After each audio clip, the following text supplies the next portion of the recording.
So I am revising the first draft that I did, explaining how I like just basically the entire process of uh, coming into understanding what I felt about myself. All right, so this is what I have for you, and I feel like this is going to be the most finalized, precise way that I could ever present you the information. So, Anna, are you still listening? What I'm going to cover is how I felt about my Asian identity, how I felt about my viewpoint on being a first generation American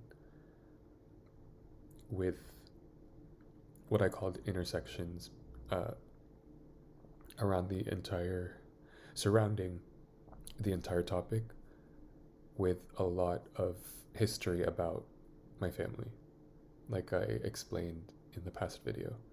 So let me start with the chronological order that I wanted it to go for. Was if I was going to explain it to you for the first time, I would start with my maternal side of my family. So, on my maternal side of the family, my grandmother was of Spanish descent, and my grandfather was a Chinese immigrant, and they met in Manila, the Philippines. My family on my maternal side is in the metal manufacturing industry. So, what I only remember as a child is seeing uh, go karts, one or two, at our family compound.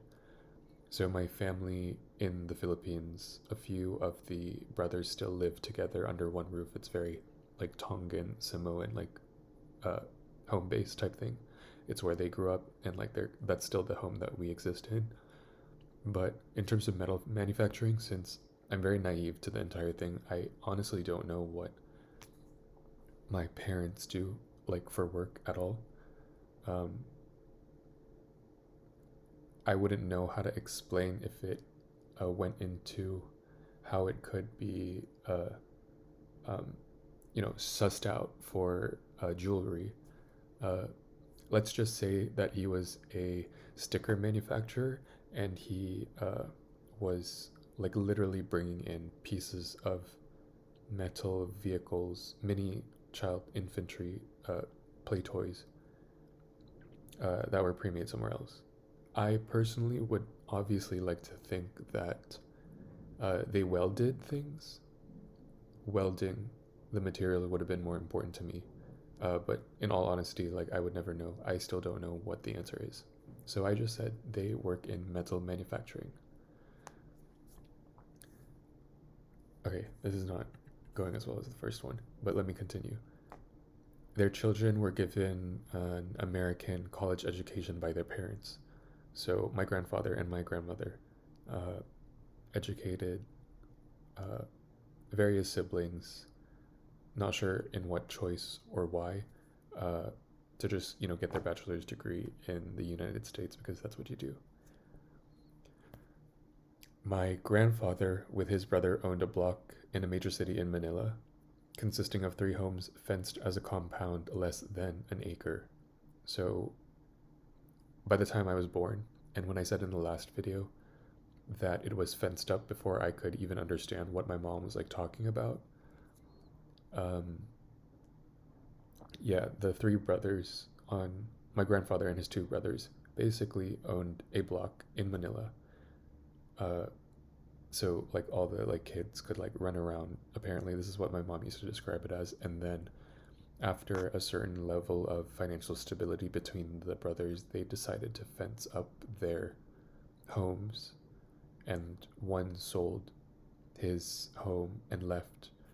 We still, when I was born, we still lived with the family of his other brother, and that's all I know about their uh, journey. They bought their first home in America in the early 90s. So that was with my grandfather's savings given to their first daughter, my Aunt Miley, and their first child, which is my Uncle Ernell, third eldest brother of the 6 children, accomplished renting property over a decade in America.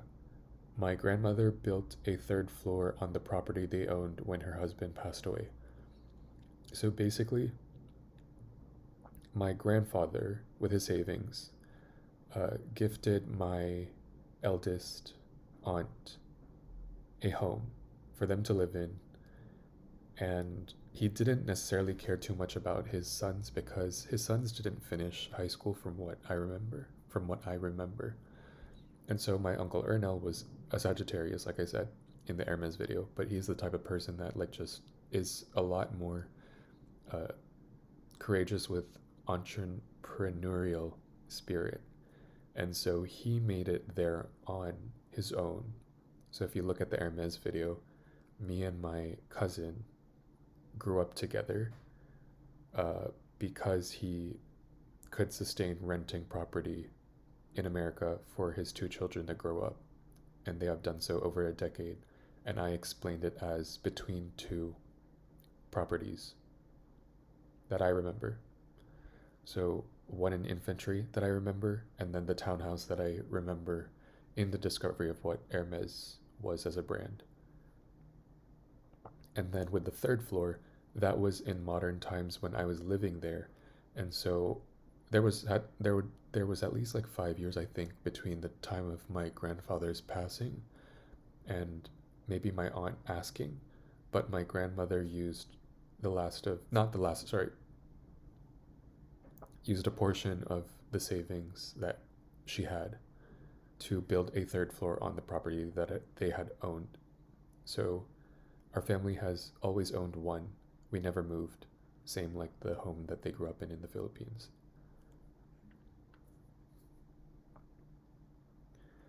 We have had experiences with non-blood related relatives moving to America at a different time, the interlock being of my mother's generation, their batchmates. So, same third world private school kids, independent marriages, independent migrations, most obviously with their parent support around the San Francisco Bay Area, SoCal, and Baltimore. So, I was explaining that um, it's nice to meet your neighbors, and they're also, like Filipino, and that's amazing. I've met a bunch of people that way too. But what was important for me to mention about my mother's family was that they went to private schools, kind of like here there is like a system, like the ESF system. And so batchmates, they knew each other in passing. Then they all have lives, they get married, and all of them uh, independently had lives that brought them to want to move all to the San Francisco Bay Area. So between Foster City, Hillsborough, uh, and then where we were in the San Francisco city. So that's just probably more about the trend of migration that I saw from a privileged lens, because I'm admitting that for all of them unanimously, I do feel like it was going Dutch with their parents, which is the first piece of information that parlays into why it's different from seeking refuge. My biological mother's eldest brother adopted a child because they were concerned with the genetics he and his wife could pass on, none of which were based in medical abnormalities or infertility, which is very important. So this was just about me explaining my family. There's no learning experience from this or uh, uh, uh, moral that I'm trying to explain. What I'm saying is that my Aunt Rose, that was also in the Hermes video, had a very vapid to political science reasoning for why she chose to adopt a child. And I am saying that that compassion comes with a sense of privilege that needs you to, that brings you to be okay with that decision. But what's important is that people know it wasn't due to infertility or medical abnormalities. my biological mother's second eldest brother, so my Uncle Erwin. So Ernest is the one that moved to the townhouse. Uncle Eric is the one with the adopted cousin. And Uncle Erwin is the one with two girls. So the second eldest brother is a single father. He never got married. He recently got engaged, who adopted a child that wasn't his. And she was the older half sister of a bastard child he had with a woman. The woman had the half sister. She was the older half sister of a bastard child he had with a woman. The woman had the half sister with a Westerner. He adopted her so the children could grow up together, and because of financial literacy, the custody of both stood with my grandmother. My cousin is Australian Filipino. My other cousin is blood related to me. They choose when they see their mother randomly. So, what I was trying to say was, I have two examples of adoption on my mother's side of the family. We have one that has appearance based reasoning, with passing on genetics that they didn't want their offspring to produce. And the second one was about um, him making a decision to have a child with a woman, and that was a responsible decision. But what came along with uh, having that child was understanding that the woman that he was with had a problem with somebody that estranged from her, leaving her with the financial obligations of my Australian Filipino cousin Alex, who's the same age as me. So Jasniel is the younger one, who is blood related to me because that's Erwin's uh, child with this woman that I haven't really spoken to much in my life. So basically, when he had Jasniel, he decided to adopt Alex from her to alleviate her, to relief in future for Alex, and so that his child didn't, you know, feel like they were in a mixed family. So they grew up together, they get along, they're amazing. And when I was talking about the custody thing, was it's not like 2 weeks here, 2 weeks there. It's just like, oh, we'll go visit our mother when we want to or when she asks. But it is not as regular as in a divorced uh, situation, even though they never intended to get married. So that's it. So I have a white cousin, basically. So now we move on to spark notes of my paternal side of the family. My godfather, which is the eldest brother of three, so my dad is also in a family of three, so that might have gone down well in like the way that like my mom and dad got married. But my godfather immigrated to Hong Kong from a state in China or a city called Fujian. So in America, that's like kind of like uh, Florida to one of the Carolinas in distance, I would say. He doesn't have a formal education, nothing of a private, and by the time my dad was born, uh, in that entire journey, he paid to send my dad, his youngest brother, to college for a GED and USC for a master's program. Their profession was mainly in stock brokerage whenever I was asked to explain. Their father was estranged from them during their adolescence, and the mother didn't have a redeeming profession. In response to me explaining what financial situation they have described themselves as having with each other growing up. They were public school kids. My godfather grew up in a less than $1 million flat, and by this time today, acquisitioned tangible assets passing $10 million. And a very important thing that I think my godfather would want to say was, in terms of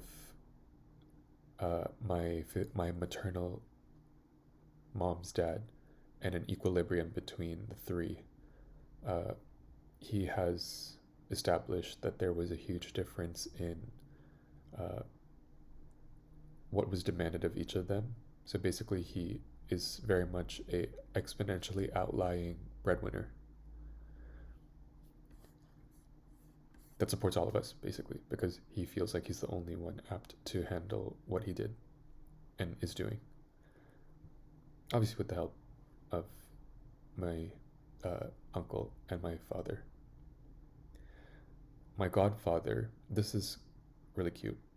He rented a property in Xiamen, which is another state in China, city in China, for his mother as a replacement for a retirement center in her last phase of life, where she passed away in the company of private caretakers and her biological sisters, who also had their own families, none I recall knowing as family. So, ethos driven pursuits. My godfather, at a point in his life, wanted to accomplish certain things with his life, and so he did. And with his savings, the way that he gave back to his mother uh, once she reached um, a timeline of fatality, he prepared to pay for a property in Xiamen to house her, had caretakers with her, and provided a space for her biological sisters to bunk with them in a little uh, nunnery of senior citizen living, just for them. And what I'm saying is, he did so for the sisters and the families of these sisters. I have like absolutely no connection to.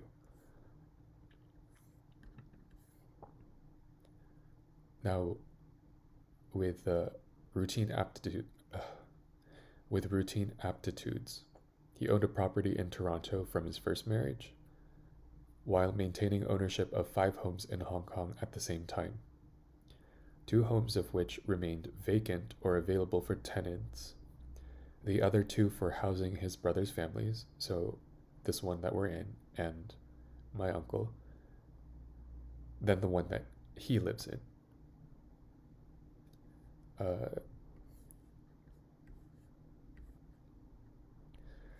he's since liquidated one of those properties while never offering the other one for rent. So that one remains as a uh, asset that is maintained fully by one caretaker. And the property was meant to safeguard his immediate family in case of emergency. So I think he would want me to describe it as a status driven pursuit because it's a lot of uh, basin to uh, pale out, let's say. And yeah, I think that's where I have to leave it off on because I'm getting nervous. It's like awkward for me. He had a hobby of maintaining a racehorse, so this goes into like general hobbies of my paternal breadwinner, uh, but no equestrians in our family. And he has experiences planning interstate vacations for a family of 12. So every time I've been to Japan was because of him.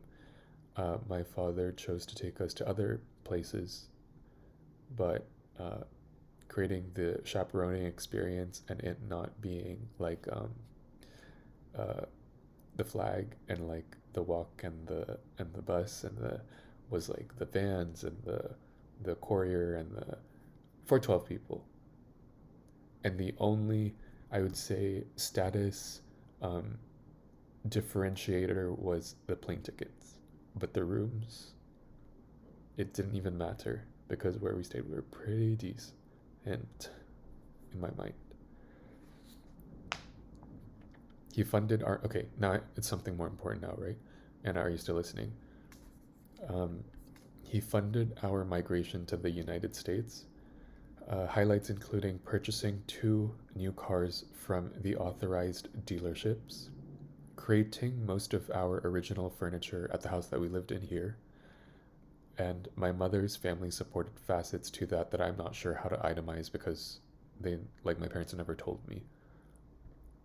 And I just realized that um, Mr. Trump is going to be probably listening to this at the same time. So hi, let me bring some credibility to what my family is. Hi, Mr. Trump. I know that Anna has uh, publicized a way of feeling like in opposition to you, but here is me thanking you for the fact that I have stayed at the Trump Tower in Vegas and I got a free upgrade while I was there, but I had also seen a car crash that wasn't staged during the visit right outside the driveway of this very gold tower. Moving back to how you might be interested in the migration, aside from my mother, Anna. Um, yeah, just like little things, because in the last video I had explained, like, look, he didn't want us to look a certain way because we were a tertiary or a subsidiary of him, and he did the things basically when Uncle Ernell was doing things. He just said to match it. Just keep matching everything that was not everything, but the sentiment. I have already explained properly. So those were some certain things that I have gratitude for while we were renting homes there. 2 homes, 3 homes that we rented there over the course of years. He has 4 children of his own from 2 marriages, and they're like a good decade apart from his first marriage's youngest and the eldest from his second. No remarkable immigration efforts on his side, because most of the decisions to support mine were through my mother's aspirations in the marriage with my dad. He was securing himself as financially able to support our family compared to my mom's dad. So that's some decades apart and a generation apart, and in their generation, or actually, I expect this out of myself too. This was what he was courting my mother's dad with, as being in comparison to one of his own children, my mom's dad's children.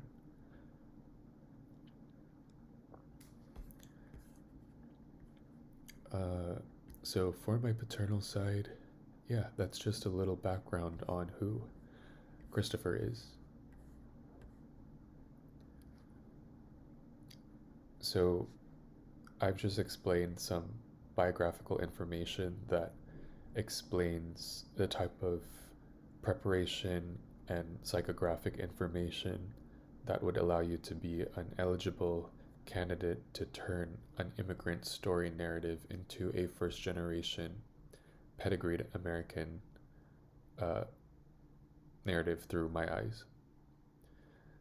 But because of what the situation is with my family, this is what I have to say for that as we move along.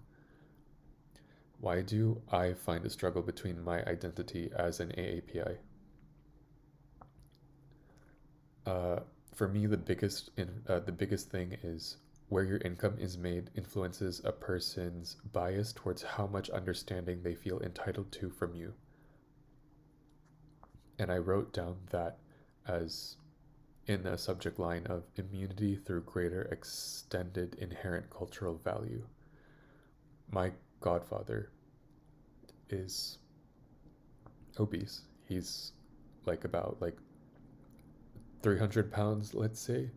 So what I wanted to feel like was his educational background with the lack of confidence and the just complete lack of infrastructure in general that I have grown immune to from the way that I stood on a platform growing up. That was where I was getting at. And the way that it provides immunity is from the issue of a person's personal well-being, safety, aptitudes, and that could be, adapted to a lot of other situations in other work industries. Because it is a newer Pangea-based zeitgeist next to Black slavery, the definition changes depending on who you're talking to. So this entire section is debatable, but I call myself a first-generation American, and my parents were the immigrants, so none of them were born there. I'm the only one that was born there. I have one cousin on my maternal side that was born in the States. One, two, three, sorry. And on my paternal side, me being the only one, and my younger sister was born in Hong Kong, in case you need to be clarified on that.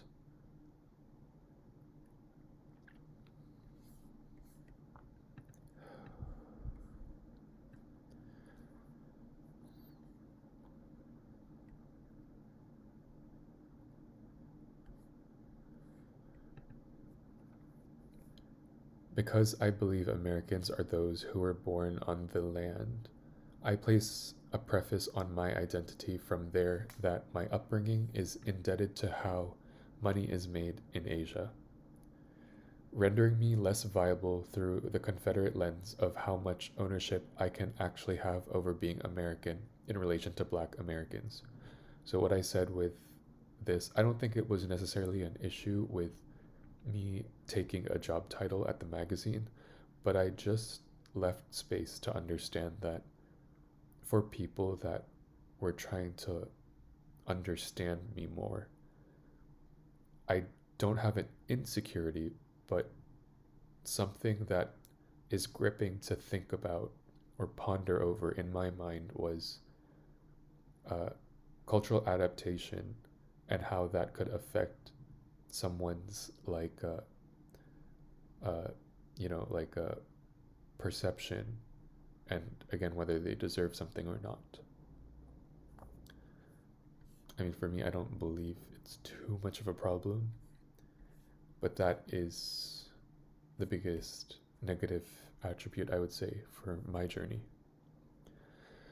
Exceptions and contradictions. I don't believe naturalized citizens are Americans for what AAPI needs to stand for, but I think naturalized citizens can commonly provide more utility or commitment to the country than AAPIs. So, naturalized American citizens, I would consider expats more than Americans. You need to make your livelihood on the soil you are from because it's an etiquette or measure of what I explained. Being an AAPI, from my point of view, values impacted inherent cultural value more than financial precipitation for the country. So this is again between, not again, it's the first time you've explained it, ethos or bandwagoning commodification. Through the lens of a Confederate, I feel like the way where you try to forgive a visually appearing stimuli is through commodifying them as in their redeemable values. But where I stood from a Confederate lens was through having to understand ethos. So not too far and go beyond like skin surface because I have my own thoughts on that. But inherent cultural value is what I wanted to bring up as important to uh, bring up in a space where you are disadvantaged by the biases surrounding you. Due to advantages for my self identity through the Confederate lens, I agree that Asian Americans born in the States don't belong when they attain assets in America coming from money made in Asia. So I've just reworded that, and that is privilege based entitlement to cultural ownership. So I feel like a cracker would have just said, like, just because you think that you are, like, you don't belong here, like, you can afford to, not like us, we can't, but so on and so forth. Uh, my mom has shown me examples of that as I was walking into a convenience store when I was in college at SCAD. Um, but I'm good on it. Whoa, you're so indie. I'm just good on it right now. Now I wanted to talk about AAPIs next to Asian Citizens of America. I feel like I explained this in detail last time, but the way that I would need to represent it to Mr. President and Anna is I choose to make it matter because when I do speak to a Confederate biased person, I agree with a lot of the notions they have that cause tension when experiencing somebody who looks like me with financial success, literacy, or social security. Oftentimes, it would have to be in an example that is more similar to mine due to history and the census. So, yeah, so I agree from where they're coming from. Do I believe it's important to show compassion towards them if I am working at an American title, despite the whole world citizen thing? Absolutely, for me, partly because of my safety and partly because I don't want to be a catalyst for everybody, but I want to be a catalyst for myself if I did end up showing up in situations where, for one point in their life, let's say like a very um, uh, uh,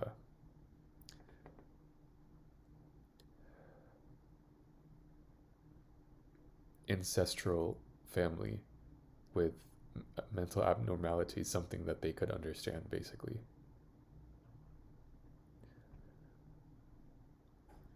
So, my in defense for the case of them and for myself is in general, this whole Asian American identity narrative or truth is so new to be introduced to that the idea of separation in general isn't really acclimated yet.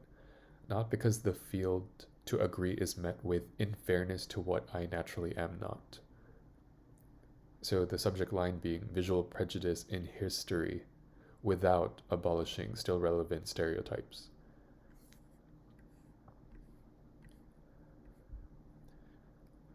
Saying I intentionally embody a different set of values should be read as performative, and when saying it's a form of assimilation, it implicates lack of progress. So I think that is, for me, if someone was to call me divisive with what I'm saying, uh, because I need to stand for the case of myself, and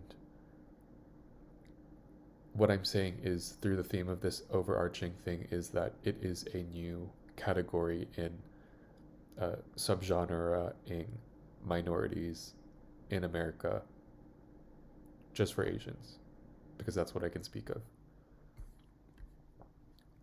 The cause of erasure could be from social pressure, so that I think is very much about Americans, or commodity, which I felt like was the best way I could describe Asians.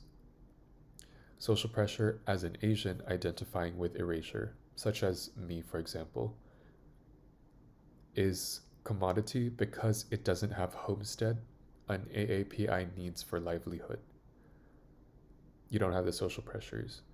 Because of the impacted cultural value that doesn't warrant importance in politics or science, the separation of this through the Confederate lens is difficult for me to explain. So I just know I have an opinion on it, but I'm also trying to relinquish control with understanding that I'm explaining something and trying to, but I don't exactly have the right definition or description of what I believe just yet. Maybe because of my lack of language skills. But it's not my temperament, because it's not meant to be divisive. I don't agree with a curiosity demanding empathy because dedication of Asian migration in America is seen across every financial climate you could possibly identify as being a part of. So there is a conflict of conscious choice to me. That's more related to pop culture, but um, yeah. Uh, let's take for example a girl that I adore, Dorothy Wang. Her father, Roger, um, makes his money in China. So when I do feel like there is a generational difference, because I feel like their side, JC and all of them, they're very about the panther. They are so about the panther for some reason, and I feel like my generation is about the nail. So from that lens, I already have a calculator as to like, yeah, no, I get that about you, so that's why I'm not calling you like tchotchked up.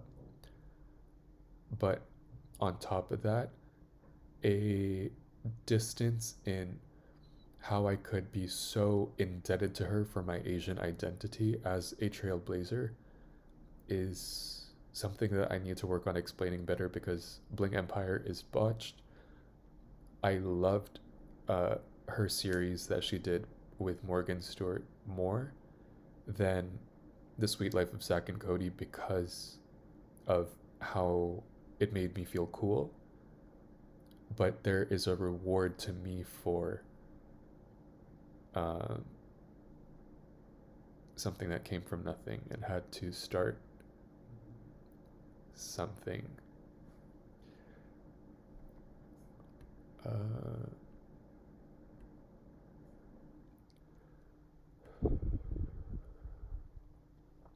so there is a conflict of conscious choice to me. What kind of AAPI am I?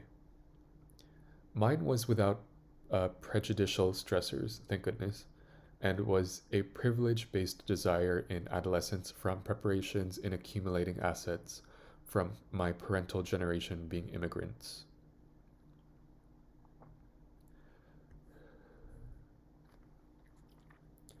So, I said in the other video that me explaining how my parents and basically it was very systematic what they were doing. It was very strategic.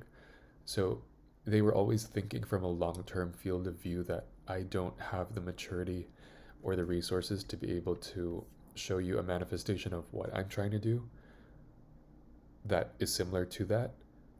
But I think where they felt a like disbelief that anything could change for them was based on their aptitudes, and obviously in order to safeguard your family and their feelings and all of it, you should uh, project what you feel is possible. And what I'm saying is, uh, with my personal journey as an AAPI, like I felt uh, pretty cool as a kid, like very stable, bool bomb and belected. So I'm very much stressing that I did not have many prejudicial stressors as an Asian.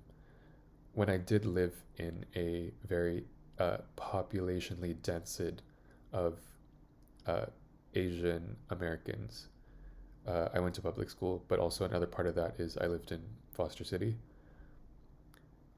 So it might be very, very different in uh, the Midwest and even on the East Coast, uh, Virginia. Very, very different. So I had it easy, is what I'm saying.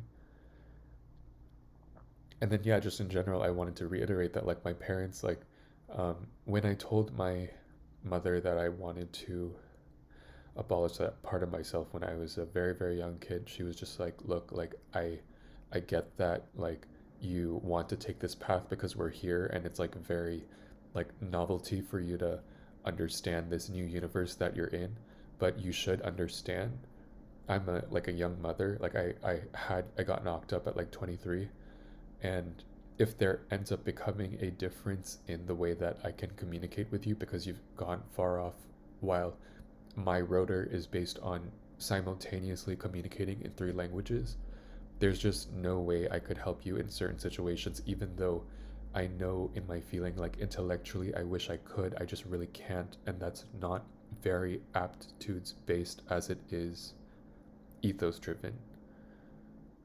So that's that was my epiphany.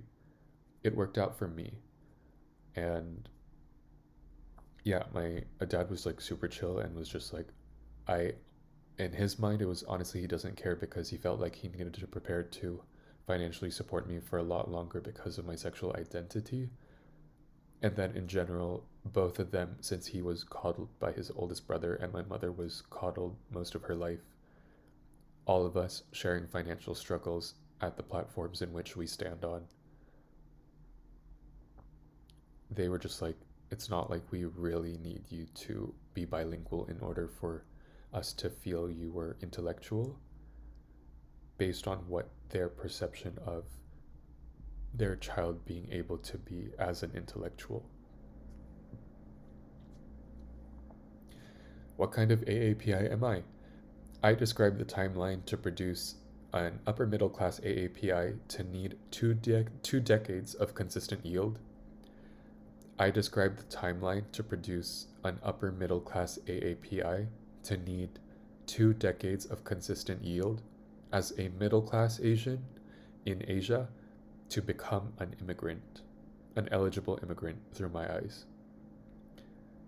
Mind you, like I'm telling you that green card holding is not where we are right now, but the industries that I felt like if anyone needed to know where were the best ways to create touchstones for their granddaughter, for example, I would say investing in the education of your kids, recreational time, and manifested commitment, which is basically the ultimatum that brings a transition from you being a visitor to an immigrant with the money to move, and then you creating your own grassroots pantry.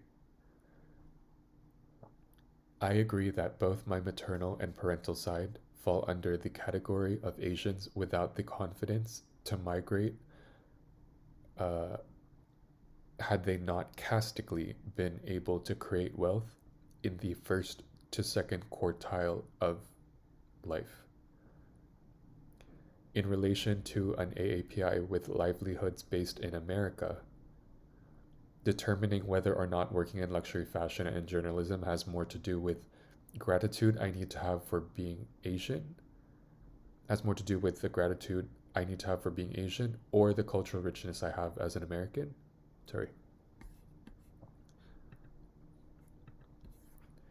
Determining whether or not working in luxury fashion and journalism,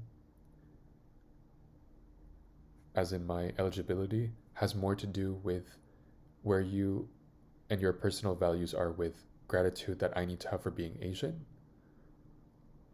or me possessing the cultural richness I have as an American, but I would not like to be a mix of both where it is an Asian with the privilege in order to understand and train yourself to have the cultural richness an American market could want.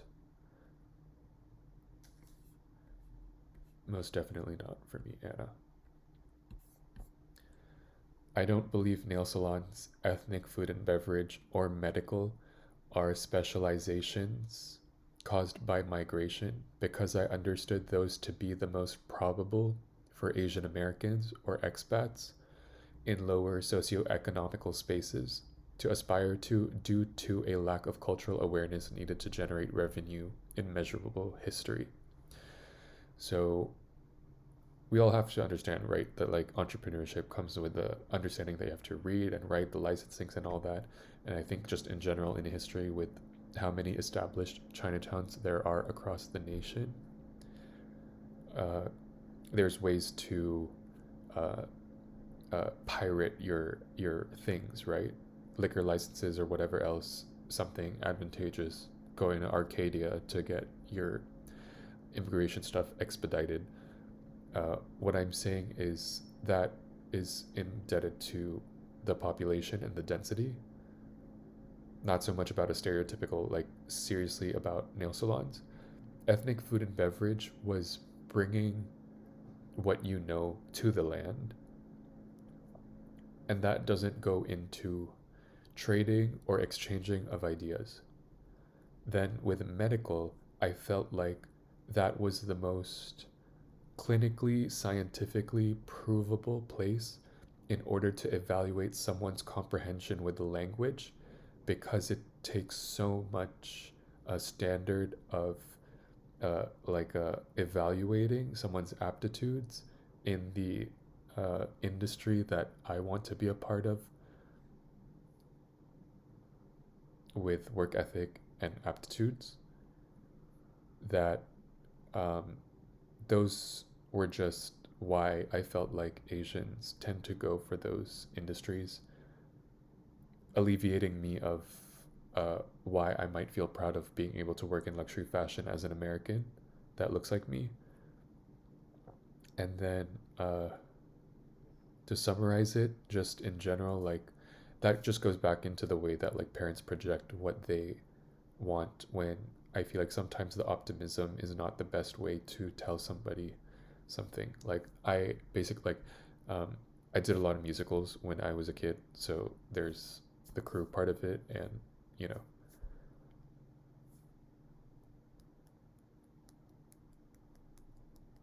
So medical, lower socioeconomical spaces, lack of cultural awareness. Oh, because medical is more scantron based in correctedness than it is about cultural awareness. And also measurable history is the biggest factor for Asians, more specifically, compared to black people. I am still working on how to explain what immunity through greater extended inherent cultural value means at the intersection of a lack of native cultural awareness as an American.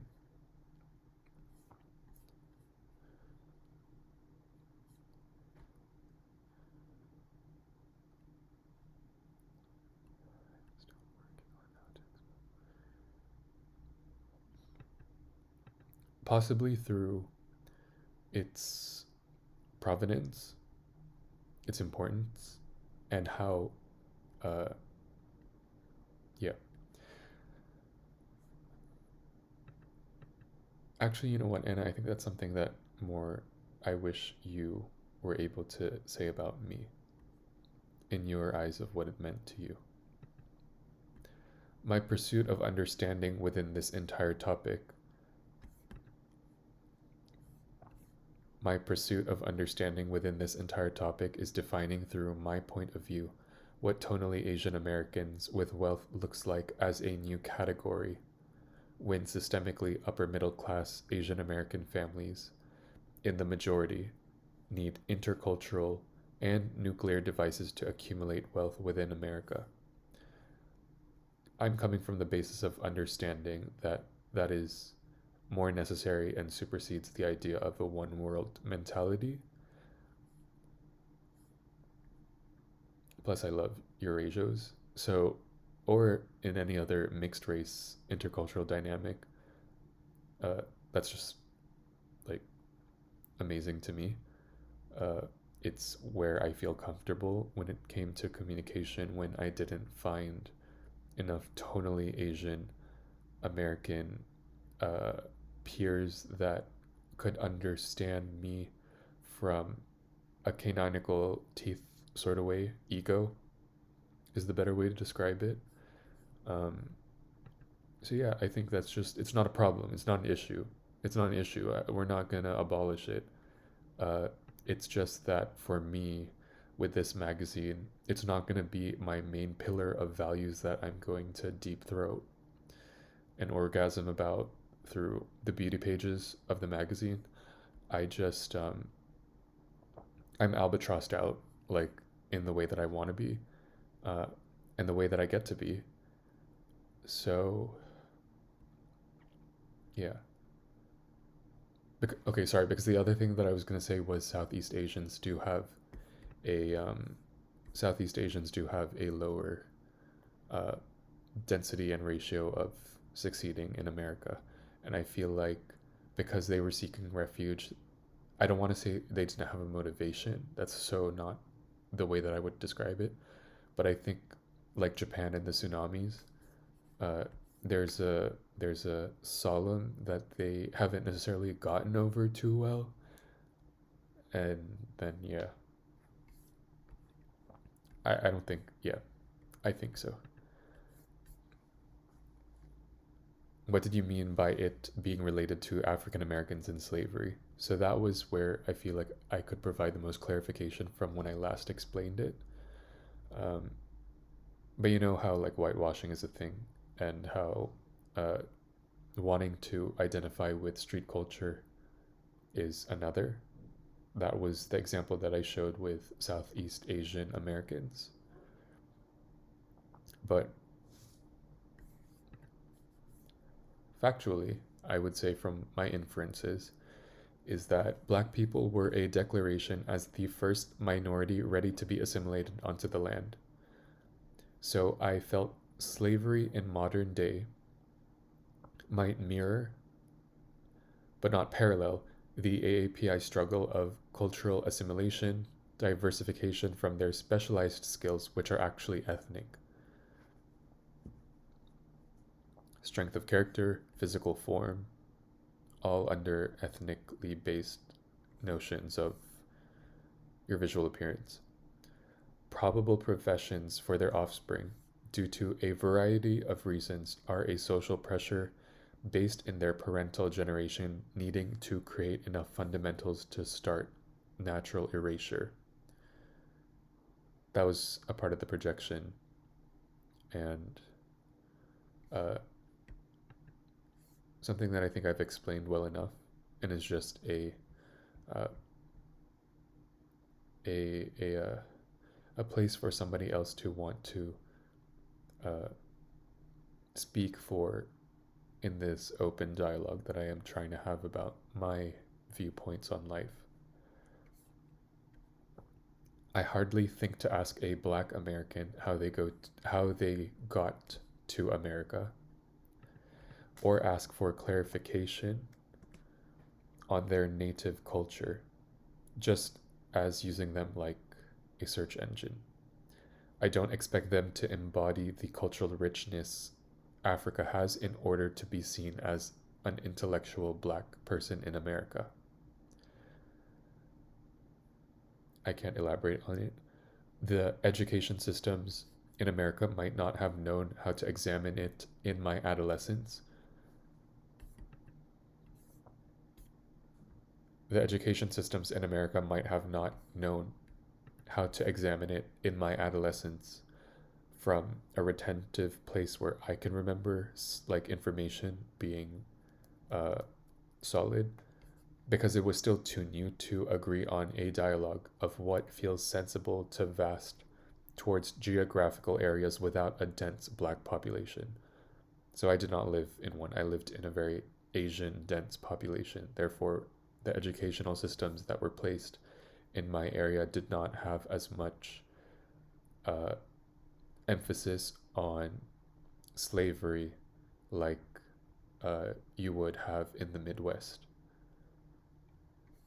And then I put, realistically, I also believe 9/11 and Osama bin Laden was um, a huge reason for not tension in the world overall, but just because we were living in a space where these things were like just like possible to happen. It was just a little PC to tell a kindergartner what to do. But moving on to the next thing is explaining through the lens of Caucasus guilt is what I remember as the matter of fact way that our teachers were taught to teach us, which led to Black America in those geographically dense spaces excelling in erasure, not in general as a whole, across places that like there's like wannabe Asians that want to be Black, but also implicated subversion when there wasn't much to elaborate off of, when there was cognitive space to identify as something other than ghetto. Also, advocating for Martin Luther King can feel tokenistic in Black Girl Magic, in my opinion. Then, to summarize, I agree that African Americans without impacted cultural value are entitled to immunity from constituting as immigrants in relation to AAPIs due to primal history. I started off with explaining my biological journey through immigration, and that was me trying to give you an understanding of where my privileges are, where my blind spots are, with uh, what I should be taught to be mature about being aware of. But it's important to know that I have an observation. I don't have an empathy, but I have an observation of it with the most assimilatical color in America that has been gifted a lot of things due to a lot of sacrifices that they have uh, shown in human progression, shown in national history. Um, and then something that I didn't write down, but an inference I felt like was we are looking at like a over 100-year separation in Pangea, uh, which is why there isn't much documentation for me to think about retenting from childhood in formal education, even in private school. I'm not sure. It was mostly mythology when I was a freshman. Didn't have that education in the British school system, history. So I'm all sprung out on it. But I do feel like there's SUNY schools in places in America that are more specifically for Black Americans. Uh, yeah. And the last thing I wanted to say was to Anna, how does being an American relate to my intended profession? I left it off with saying that this is the most stoic explanation I can offer for when I describe needing to remind others why nepotistic decisions have been antagonized in the media. So that just was a form of self protection that I wanted to have with the way that you see effort or cadence, scatterbrainedness that I have with the subject, because there is a lot of angst in what closure I would need for having to verbalize things like this. And then also in general, uh, without much pre planning and just wanting to think about it as explaining like a grandpa story, like this is the most comprehensive explanation of my family's journeys, which I feel like I'm gonna go down well, pretty well, like thinking about explaining for myself verbally. And yeah, just trying to uh, um, put little like pigtail ribbons on the angst that I've shown in casual settings about poli sci, and doing it in a more, I hope, respectable way for this to be something that is kosher to show to uh, a workplace environment with my face and my actual reactions to what I'm saying. But yeah, I hope that is good for uh, Keefe as an Asian American, basically.